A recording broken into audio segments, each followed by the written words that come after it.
Professor Roberto González Echevarría, it is a great honor to have you on Conversatorio Cubano.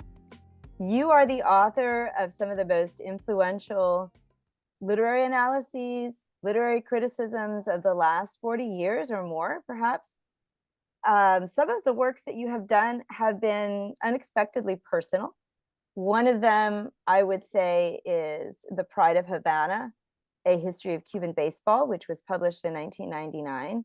But there are other examples of sort of personal works that you have done. So one of the questions that a lot of us probably have is what you consider to be the most significant contribution that you have made to the field of Cuban studies, as well as perhaps to comparative literature in general, especially when it comes to Latin America. I think that my most important work on Cuban literature was my book on Alejo Carpentier, The Pilgrim at Home, which is, I think, from 1977. I have published quite a bit on Carpentier since then, but that book was the one that established me as a Carpentier scholar, and also projected Carpentier beyond Cuban literature, as he should, because he was very much a part of Latin American literature and modern literature in general. So I think that is my most important contribution to Cuban studies. Some have derived from it. My book on Sarduy, La Ruta de Severo Sarduy, has also been, I think, influential, not only because of my critical overview of Severo Sarduy's work, and Severo Sarduy is an important and difficult writer, but also a friend of mine, by the way. So it is a book that has that personal element that you mentioned before. But then I have also written essays that I'm very proud of on Cirilo Villaverde, Cecilia Valdez, which is our best novel, best Cuban novel ever. And I have written even on Nicolás Guillén, on Fernando Ortiz. I have written on quite a few Cuban writers. So that would be my contribution to Cuban studies. Now, to comparative literature, I have always seen and studied Cuban and Latin American literature in relation to the other literatures that I know in the original. French literature, French is one of my languages, Italian literature, which is another of my languages, and of course, literature in English, both American and British. So I have always made sure that whatever I write on Latin American literature is in the context of those literatures that I know firsthand, because I have read them in the original. So that is what I would have to say in general about my work. So I would want to add, because I have it right here, that you also recently published a book of letters between yourself and Severo Sarduy. You have published that book recently, and you also published a memoir of your own life, which has a number of surprising revelations in it for those out there who are unfamiliar with your biographical information, your background. So I would say that some of those surprising revelations are, for instance, that you did not come from a privileged, wealthy family from Havana, that you came from the prosperous but provincial city of Sagua La Grande, that you did not go to an Ivy League college, at least for your undergraduate degree, that you began at the University of South Florida, what would be your educational career beyond high school, and that you went on to Indiana University. Then you got your master's and your PhD from Yale University. So how do you think that these aspects of your life influenced your approach to scholarship? How do you think that they affected the nature of the scholarship in which you engaged and who you became as a scholar? Having been brought up in Sagua La Grande was a boon to me. Sagua was a very prosperous and very cultured city with an Instituto de Segunda Enseñanza, but mostly because I was brought up in a house of professors at the Instituto. That is, my mother, who was a doctor from the University of Havana in Filosofía y Letras and taught psychology, among other things.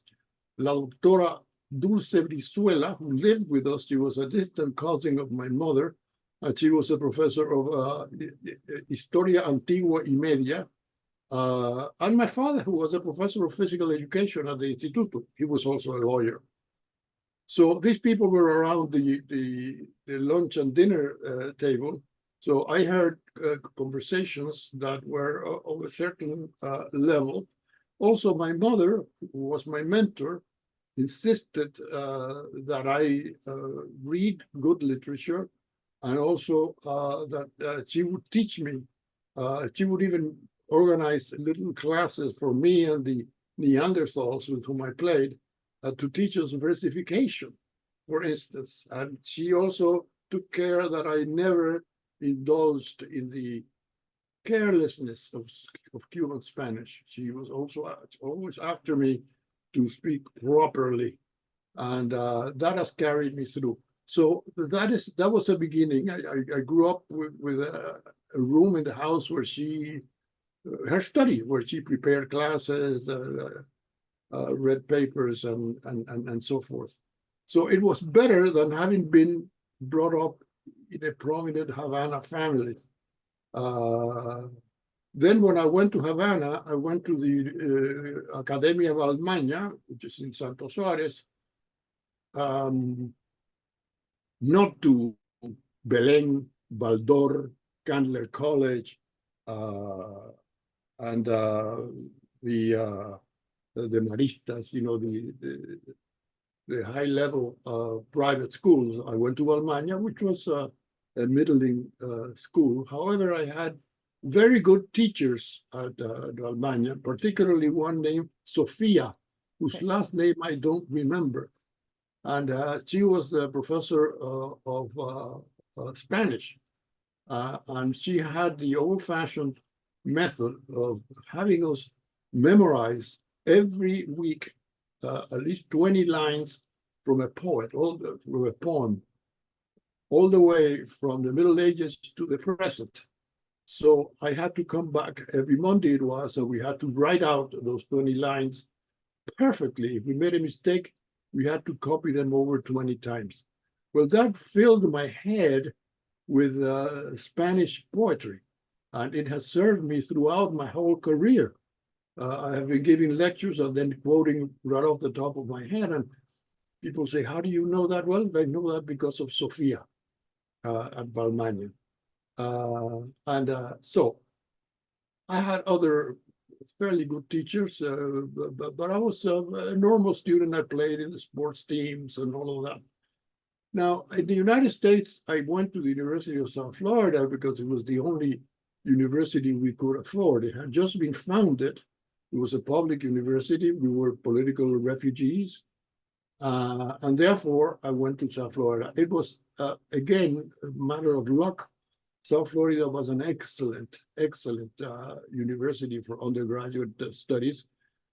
At first, it was modeled like a small college in New England. And so we had a wonderful 2-year basic studies sequence that we had to take with courses in every single field, and one magnificent course on the humanities that was a whole year course with a book by Fleming that I still have, Arts and Ideas, that went from the Greeks to the present.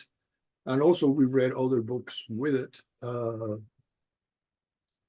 And we even had workshops in the various arts. Mine was drawing because I can draw. and also, of course, poetry. So I had, but the most important thing at South Florida for me was that I began to learn languages. That is, I came from Cuba with the English that we learned in elementary school and in bachillerato, which was elemental, put it mildly, and particularly unimpressive when it came to speaking and understanding. Well, at South Florida, I had to hit the ground running and learn English on the go, because I was not seen as anything different because of my last name, because in Tampa, everybody was Garcia, Perez, Gonzalez, and so forth. So no one knew that I was a foreigner until I opened my mouth and began speaking in class. So I had to make a tremendous effort to catch up. And in the process, I discovered that I was good at learning languages. So I learned French and Italian. I did beautifully in French and Italian, and wound up, when I finished my BA, with an overall knowledge that was quite sufficient in literatures in English, Spanish, French, and Italian. Some of them from anthologies, but others, read directly from the works. So at that point, I was comparative literature in a way, because I had all of these literatures in me. From there, I went to Indiana University, which was the only university that would accept me, because South Florida was a very brand new university, and it was not recognized. So I was accepted in Indiana. It was again great luck, because I had tremendous teachers at Indiana. One of them, the Spaniard Miguel Enguídanos, an American poet,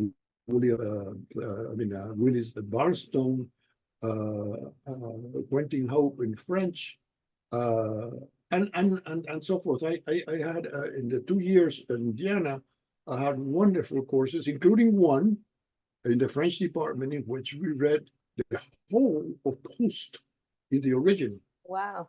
Wow. And so Indiana was, but there was the urge from professors like Barnstone and Weber that I go to an Ivy League school, mostly that I go to Yale, because that's where Willis Barnstone had gotten his PhD. So I applied, and lo and behold, I not only got into Yale, but they gave me a 3-year fellowship. At this time, I was married, I had a child, and so it was important that I get this fellowship to go to Yale. And I came to Yale, and at Yale, I finished the equivalent of a master's and then the PhD. The Spanish department at Yale was barely part of the literature departments at Yale. It was sort of marginal. The great departments at Yale, which were the ones that I knew, were French, comparative literature, and Italian. But I was in the Spanish department, and I made the best of it. I had some good teachers. Jose Arrom, a Cuban, Manuel Duran, a Spaniard, Gustavo Correa, a Colombian, and others, Jacques Guicharneau in French, and so forth. So that was my career, as it were, or my studies. So at Yale, I had the opportunity to get into the beginnings of the structuralist movement, which came into the United States through Yale. So I was, I sort of joined the advanced movements in literary criticism, which were crucial to me. I read as much of Levi Strauss as possible in the original, because and that gave my work from then on an anthropological dimension. Roland Barthes, whom I met in France through Severo Sarduy, and so forth. So my doctoral dissertation, which was on Calderón de la Barca, was, however, through a structuralist perspective, which was then very new and revolutionary. So undoubtedly, coming from the supposed margins of Sagua La Grande, or having gone to the University of South Florida, as you said, or they were nothing but really boons to your professional and personal success, especially because it seems like along the way you had an intellectual curiosity was constantly being cultivated, encouraged, and propelled. It's a very inspiring story. So I want to turn to the question, which is in some ways a kind of a counterfactual question. You know, we all ask ourselves, I think often as writers or as scholars, what would have happened had we lived in Cuba? And Cuba, since 1959, but certainly since really 1961, has become a place where the communist controlled government manages, represses, in many different ways, controls the nature of knowledge, creativity, the ability to express either. I think that that's in many ways an indisputable point. And certainly there was greater repression, you know, I would say as a historian in certain moments than others. We are living a period right now of deep repression, even if it is not being reported regularly in the media. So I wonder how you would describe what you think is the role of the writer outside of Cuba. And as a follow-up to that, I wonder if you think that the burden of the writer outside of Cuba is similar or in any way comparable to that of the writer in Cuba. And I think that you are sort of uniquely qualified to answer both of those questions because you know so many writers. You yourself are a writer, and you've also been to Cuba on multiple occasions. So I wonder if you could address that question of what you think the role of the writer is outside of Cuba and how that might compare to the role and the burden of a writer on the island. I think that the role of the critic outside of Cuba, which is what I am, a literary critic essentially, is to write the very best work possible. That is to my Harold Bloom, who was my great friend, the great critic, used to say the American critic, meaning on this side of the Atlantic, has to be outrageous. Has to be outrageous, has to call attention to himself, to be different. And I have tried to be that. Now, I couldn't have been that in Cuba, for sure. I have been in touch with Cuban writers in Cuba, and I have gone to Cuba multiple times, and I'm about to go again. And I have maintained a relationship with some writers, particularly at one point Miguel Barnett, but also at some point a little bit with Roberto Fernández Redamar and so forth. I don't discriminate against them because that would be kind of a counter censorship. And I don't want to do that. And I have written on Barnett, not so much on Roberto, but I have been very much in touch with what is being done there by the younger critics. It's very poor. It's very poor because they don't have freedom of expression. They don't have the availability of work by other critics is not there. That is, if you're working on Carpentier, then you can't quote me. I mean, the people, I mean, I don't appear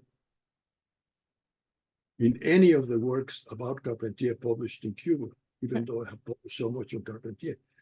Even in the Diccionario de la Literatura Cubana, the entry on Carpentier, I don't figure even in the bibliography.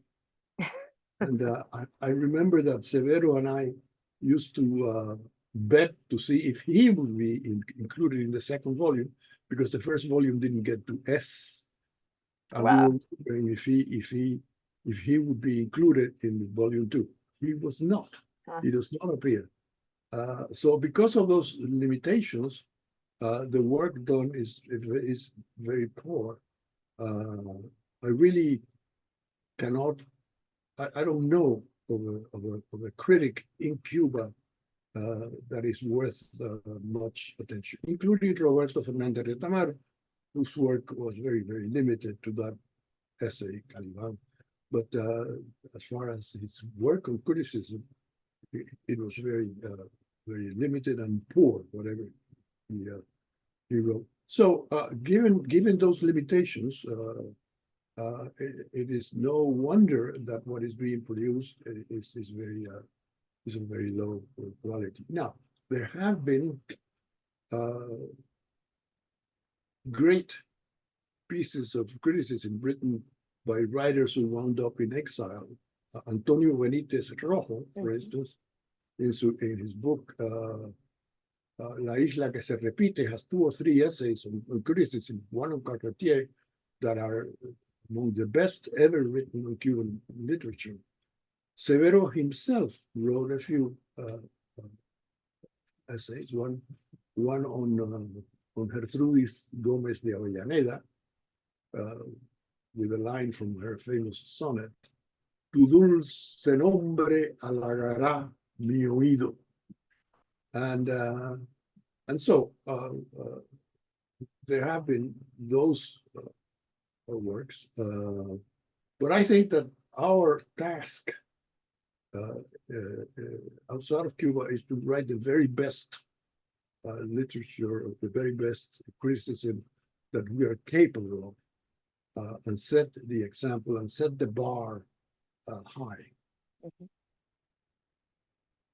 So I wonder, because you're about to go to Cuba, the question of what you would hope for Cuba in the short term, and even just in 2024, should be asked. We are about to commemorate, in Cuba, they would say celebrate, the flight of Fulgencio Batista, the dictator, in January of 1959, January 1st of 1959. This is going to be the 65th anniversary of that moment, and also of the decades of communist rule. So what do you hope for 2024 for Cuba? Well, what we all hope, that democracy will come, that the regime will dismantle its hold on power and allow alternative parties to compete for that power, and for new institutions to be created that allow society to function with a certain degree of equity, which has not been the case. Now, in my case, I am going to Cuba, it seems, but I don't know for sure. But I have not been back to Cuba since 1999. That's when my book on baseball appeared. My baseball book appeared, and to the dismay of the regime, because they thought I would write this book extolling sports in Cuba as they do, but I don't at all. My book on baseball is not that at all. So since then, I have not been allowed into Cuba. How is that possible? Well,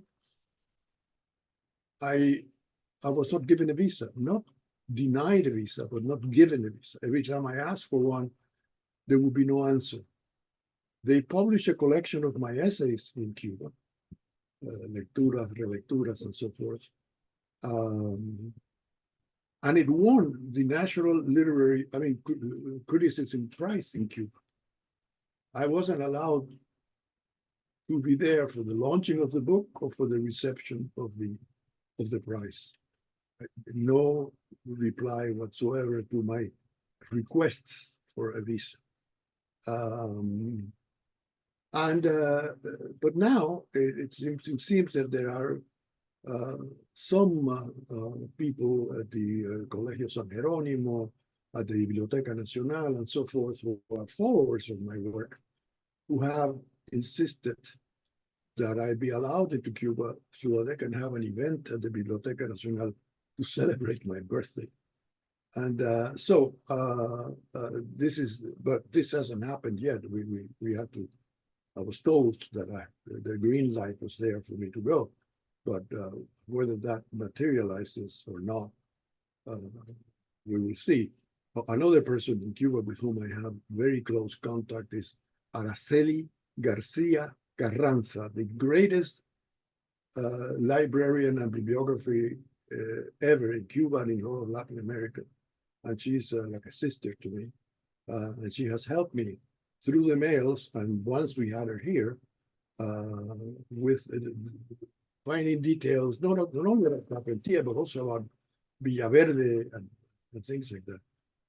She has been my only family in Cuba, as it were. And so so what do we want for 24? We want for the regime to refashion itself. Now, whether this can be done peacefully, I don't know. These people are attached to power. Power leads people to do terrible things. And so we don't know if they will allow the transition to take place without there being violence. When you say that 65 years of the dictatorship of Fulgencio Batista's dictatorship was a joke compared to the revolution. Batista was promoted by the Communist Party in 1939 when he vied for the presidency in clean elections and won them. And he had communists in his cabinet.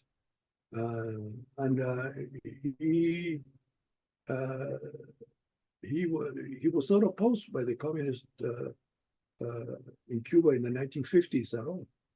So we have to revise what has been said or what can be said about Batista. I'm not saying that some of his minions didn't do terrible things, but nothing compared to what the Cuban regime has done in the last 65 years. I want to thank you, Professor Roberto González Echevarría, for sharing with us a little of your brilliance and for your tremendous generosity, for the readings that will also appear alongside this interview this month from your work. And we wish you the greatest of all years. And thank you so much. Thank you so much. Thank you for having me.